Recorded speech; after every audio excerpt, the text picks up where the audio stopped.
Здравейте, аз съм Резидор ВГ и днес ще играем малко мини игри. С мен е моят приятел. Здравейте хора, аз съм Колекс БГ. Тук с мен е, както разбрахте, микрофона ми падне и се слуши. Както разбрахте, тук при мен един мой приятел. Днес решихме да му направим канал. Казва се Резидор БГ.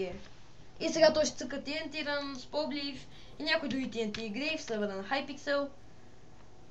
Окей. И само, понеже тук този текст пак е специално за 1.8, ще трябва да го махнем. Защото се бъгват текстовете и ще кажа, ще сори, ама... Окей. TNT Run е една игра, където трябва да тичаш и по тези блокове тук има TNT. Да, и то се чупи, да. Ще видите, може да сте разбрали. И започнахме.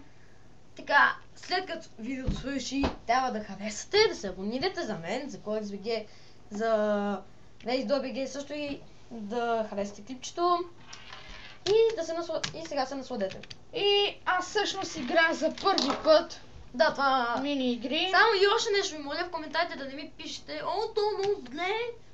Той не е зле, той просто е пръв са. В смисъл, за първи път прави канал, за първи път снима, не се притеснява, защото аз съм зле или не знам, защото не го вижда света, да знам. Сега просто е гадно, така че... И така, това е първият видеоклип. И добре. Нека да играем. И малко паркур. Да започне. Малко паркур. Да, нали, аз това викам. Това много запайко е да се упражняваш. Аз не съм много добър. Между другото, той може да снима и на Roblox една игра, ще видите по-нататък като снима. Това е пак онлайн игра. Може да направите, той може да прави някакви игри, да може с него да играете, не знам, той ще седиш и аз вече тук не командвам парада. Само на моя канал. И тук малко трудно. Да, нали, като няма блокове. Не, фак. И той е спектатор. Това е спектатор. И загубихме, остават 9-тима.